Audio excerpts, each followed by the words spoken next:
नमस्कार। आज हम एक बहुत ही खास एक दिलचस्प लघु चित्रकला की गहराइयों में उतर रहे हैं। जी। ये सिर्फ एक तस्वीर नहीं है, बल्कि कहानी, जज्बात और कलाकारी का एक बड़ा खूबसूरत संगम है। बिल्कुल।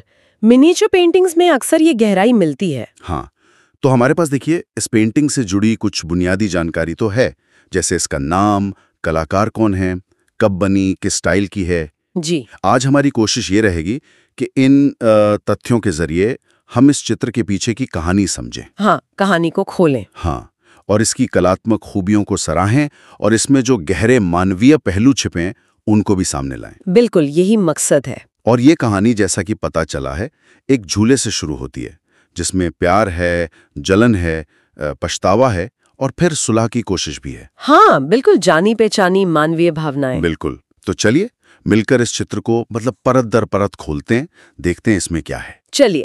तो शुरू करते हैं बेसिक जानकारी से। इस पेंटिंग का टाइटल है कृष्ण झूले पर। जी। इसे बनाया है कलाकार नूरुद्दीन ने सन 1683 ईस्वी में। हाँ, 17वीं सदी के आखिर में। बिल्कुल। और ये बीकानेर शैली का नमूना है, राजस्थान की।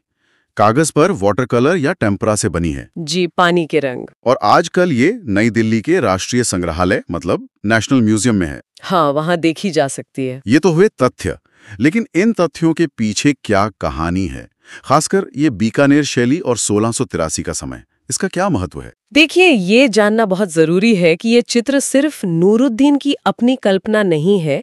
ये केशव दास की एक बहुत ही प्रसिद्ध काव्य रचना रसिक प्रिया की एक कविता पर आधारित है। अच्छा, रसिक प्रिया। हाँ, सुना है इसके बारे में। प्रेम काव्य है शायद। बिल्कुल। रसिक प्रिया उस दौर की बहुत लोकप्रिय रचना थी। उसका मुख्य विषय ही प्रेम है। नायक नायिका के अलग अलग भाव, उनके रिश्ते की जटिलताएं। तो ये चित्र उसी भावनात्मक दुनिया का एक सीन हमारे सामने रखता है। समझ गया। और बात करें बीकानेर शैली की, तो ये राजपूताना कला की एक बहुत अहम उपशैली है। अच्छा। इसकी खासियत है इसकी बारीकी, डिटेलिंग। अच्छा। और रंगों का नरम इस्तेमाल और बनाने की तकनीक में महारत। 17वीं सदी का अंत, यानी ये 1683 का जो दौर था, वो बीकानेर में कला के लिए एक सुनहरा वक्त माना जाता है। उस समय के कलाकारों में आपको मुगल कला की बारीकी और राजस्थानी लोक कला की जो रवानगी है, वो दोनों का असर दिखेगा, एक तरह का संगम। अच्छा, तो ये रसिक प्रिया से जुड़ा है, इसमें कोई प्रेम कहानी का पहलू होगा। जहां तक मुझे विवरण से समझ आया, चित्र 2 हिस्सों में बटा हुआ है। जी बिल्कुल, ऊपर और नीचे। हाँ, तो ऊपरी हिस्से में कृष्ण झूले पर हैं, मगर राधा के साथ नहीं है, किसी और गोपी के साथ। यहीं से कहानी में ट्विस्ट आता है शायद। बिल्कुल सही पकड़ा आपने। यही कहानी का वो बिंदु है जहां जटिलता या कहें कि तनाव पैदा होता है। हाँ। कृष्ण का किसी और गोपी के साथ झूले पर होना और राधा का उन्हें इस तरह देखना या इस बारे में जानना, जाहिर है उनके मन में पीड़ा और एक तरह के धोखे का भाव जगाता है। रसिक प्रिया जैसी रचनाओं में प्रेम के ऐसे ही उतार चढ़ाव, संयोग, वियोग, मान यानी रूठना, ईर्ष्या और अलग अलग तरह की नायिकाओं की भावनाओं का बहुत ही बारीकी से वर्णन मिलता है। अच्छा। यहाँ राधा का आहत होना, उनका दुखी होना, बिल्कुल स्वाभाविक है। उनका प्रेम कृष्ण पर एकाधिकार चाहता है, किसी तीसरे की मौजूदगी उन्हें बर्दाश्त नहीं। ये सिर्फ देवी देवताओं की कहानी नहीं रह जाती, फिर ये इंसानी रिश्तों में महसूस होने वाली जलन, दुख और असुरक्षा का बहुत ही मार्मिक चित्रण बन जाता है। कलाकार ने उस क्षण की पीड़ा को पकड़ने की कोशिश की है। और फिर कहानी निचले हिस्से में आगे बढ़ती है। बताया गया है कि वहां कृष्ण को एहसास होता है, पछतावा होता है, और वो राधा को मनाने उनके पीछे बगीचे तक जाते हैं। जी हाँ। इस हिस्से में कृष्ण और राधा दोनों मौजूद हैं, और ये भी लिखा है कि दोनों के चेहरों पर दुख और दर्द साफ दिखाई देता है। ये दिलचस्प है कि कृष्ण के चेहरे पर भी दुख है। हाँ, ये कहानी का दूसरा और शायद ज्यादा अहम पड़ाव है, सुलह की ओर पहला कदम। अच्छा।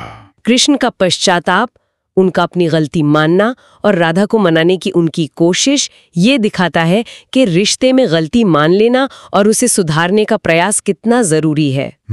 और कलाकार नूरुद्दीन की काबिलियत इसी में है कि उन्होंने सिर्फ घटना नहीं दिखाई, बल्कि पात्रों के चेहरे पर दुख और दर्द के भाव उकेरे हैं।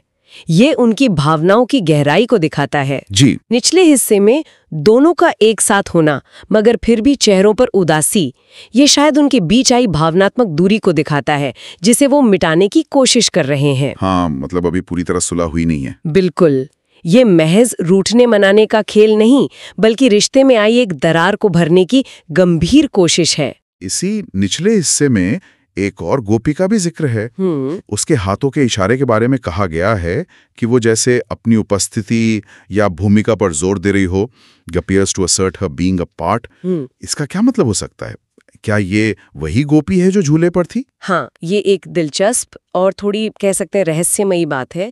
स्रोत में जो शब्द इस्तेमाल हुए हैं, assert her being a part, इसकी कई व्याख्याएं हो सकती हैं। जैसे कि हो सकता है ये वही गोपी हो जो झूले पर थी और अब शायद अपनी सफाई पेश कर रही हो या कह रही हो कि जो हुआ उसमें उसका कोई दोष नहीं। अच्छा, ये भी हो सकता है। या ये भी संभव है कि ये कोई और सखी हो जो राधा को समझाने या कृष्ण की तरफ से मध्यस्थता मतलब बीच बचाव करने की कोशिश कर रही हो। हाँ, मीडिएटर जैसी। जी, उसका इशारा शायद ये जता रहा हो कि इस पूरी स्थिति में मेरा भी एक पक्ष है या मुझे भी सुनो। कलाकार ने इसे शायद जानबूझकर थोड़ा अस्पष्ट छोड़ा है ताकि देखने वाला सोचे। बिल्कुल, ताकि देखने वाला सोचे और अपनी समझ से इसका अर्थ निकाले। ये कला की खूबी है कि वो सीधे जवाब देने के बजाय सवाल खड़े करती है, सोचने पर मजबूर करती है। सही कहा। अब अगर हम जरा कला की तकनीक और स्टाइल पर ध्यान दें तो इसे देसी राजपूत चेतना के करीब बताया गया है। इसका क्या मतलब है? देखिए, देसी राजपूत चेतना का मतलब है कि ये कला अपनी जड़ों से जुड़ी हुई है।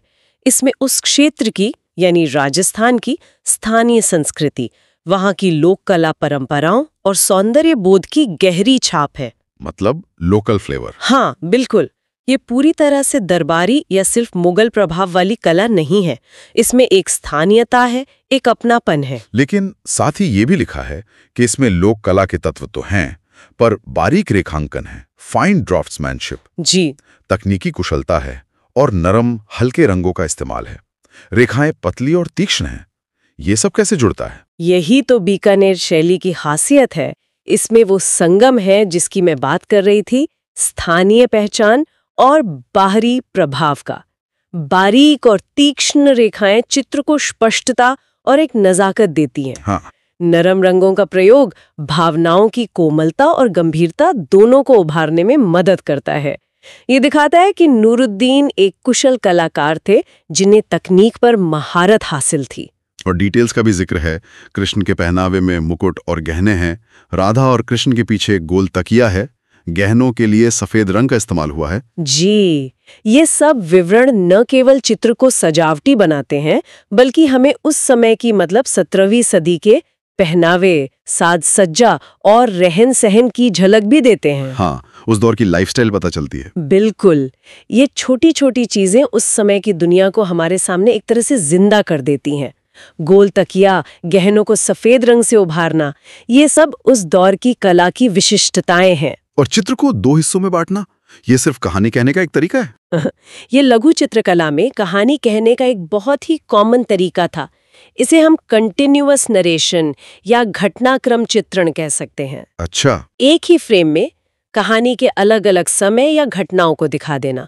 इससे कलाकार एक सीमित जगह में पूरी कहानी या उसके महत्वपूर्ण मोड़ दिखा पाता था। जैसे कॉमिक स्ट्रिप में होता है कुछ। हाँ, कुछ वैसा ही समझ लीजिए।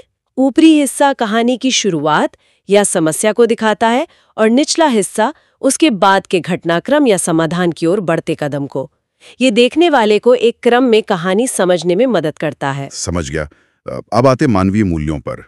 इस चित्र से जुड़े कुछ ह्यूमन वैल्यूज की भी बात की गई है। जी। जैसे पहला तो ये कि कृष्ण राधा का प्रेम और भक्ति एक आदर्श है, सबके लिए उदाहरण है। हाँ, डिवाइन लव। दूसरा, किसी भी झगड़े या मसले को सुलझाने के लिए बातचीत की रजामंदी का महत्व। और तीसरा, अच्छे दोस्तों या मध्यस्थों की भूमिका जो बीच बचाव करके रिश्तों को टूटने से बचा सकते हैं। क्या हम वाकई एक मतलब लगभग 350 साल पुरानी पेंटिंग से आज के जीवन के लिए कुछ सीख सकते हैं? मुझे तो लगता है बिल्कुल सीख सकते हैं, और शायद यही इस कलाकृति की सबसे बड़ी खूबी है। देखिए कैसे एक धार्मिक या पौराणिक कथा को आधार बनाकर बिल्कुल सार्वभौमिक, यूनिवर्सल मानवीय अनुभवों को दर्शाया गया है।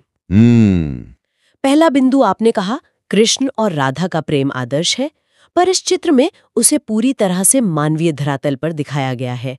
इसमें जलन है, दुख है, पछतावा है। ये वो भावनाएं हैं जिनसे हम सब गुजरते हैं। सही बात है। ये दिखाता है कि आदर्श प्रेम में भी टकराव और मुश्किलें आ सकती हैं। ये उसे ज्यादा रिलेटेबल बनाता है। हाँ, ये नहीं कि सब हमेशा परफेक्ट है। देना ये हमें याद दिलाता है कि रिश्ते सिर्फ प्यार से नहीं चलते। उन्हें बनाए रखने के लिए बातचीत करना, अपनी गलती मानना और कभी-कभी दूसरों की मदद लेना भी जरूरी है। हाँ, आजकल तो शायद इसकी और भी ज्यादा जरूरत है। बिल्कुल, ये सीख तो आज के दौर में शायद और भी ज्यादा प्रासंगिक है, जहां संवाद की कमी रिश्तों में कितनी दूरियां ला रहे हैं। तो ये चित्र सिर्फ एक कहानी नहीं कहता, ये हमें रिश्तों की नाजुकता, भावनाओं के उतार चढ़ाव, माफी मांगने और माफ करने की जरूरत और सुलह के महत्व के बारे में सोचने पर मजबूर करता है। और रसिक प्रिया का आधार होने से, रसिक प्रिया पर आधारित होने के कारण ये प्रेम के विविध रंगों को सामने लाता है। सिर्फ मिलन ही नहीं बल्कि विरह, मान, ईर्ष्या, ये प्रेम की एक ज्यादा गहरी और जटिल समझ देता है। वाकई एक छोटे से चित्र में कितनी गहराई छुपी है। तो आज हमने 17वीं सदी की बीकानेर शैली की इस खूबसूरत लघु चित्रकला कृष्ण झूले पर को थोड़ा और करीब से जानने की कोशिश की। जी, एक बेहतरीन सफर था ये। हमने देखा कि कैसे कलाकार नूरुद्दीन ने केशव दास की कविता के भावों को रंगों और रेखाओं के माध्यम से जीवंत किया। एक ऐसी कहानी जो प्रेम की जटिलताओं, आकर्षण, विश्वासघात, पछतावा और अंततः सुलह की उम्मीद को दर्शाती है। बिल्कुल। हमने इसकी कलात्मक बारीकियों जैसे देसी चेतना और मुगल प्रभाव का संगम, बारीक रेखांकन, नरम रंग और कहानी कहने के तरीकों को समझा। जी, और उसमें छिपे मानवीय संदेशों पर भी गौर किया। हाँ, बिल्कुल। और यहाँ मैं एक बात सोचने के लिए छोड़ना चाहूंगी। जी। देखिए, भारतीय शास्त्रीय कला अक्सर देवी देवताओं की कहानियों के जरिए इंसानी मन की गहराइयों और रिश्तों की परतों को खोलती है।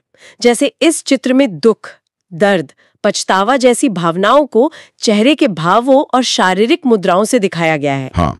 सोचने वाली बात यह है, क्या 350 साल पहले भावनाओं को चित्रित करने का ये तरीका आज जिस तरह से हम भावनाओं को समझते हैं या मान लीजिए फिल्मों में, तस्वीरों में दिखाते हैं, उससे मौलिक रूप से अलग है? दिलचस्प सवाल है। या फिर तकनीक और माध्यम बदलने के बावजूद मानवीय भावनाओं को व्यक्त करने की जो बुनियादी कोशिशें हैं वो शायद वही रहती हैं। कला समय के साथ कैसे बदलती है और क्या भावनाएं भी बदलती हैं या वो अपनी जगह स्थिर रहती हैं? ये एक ऐसा सवाल है जिस पर शायद हम सब थोड़ा सोच सकते हैं।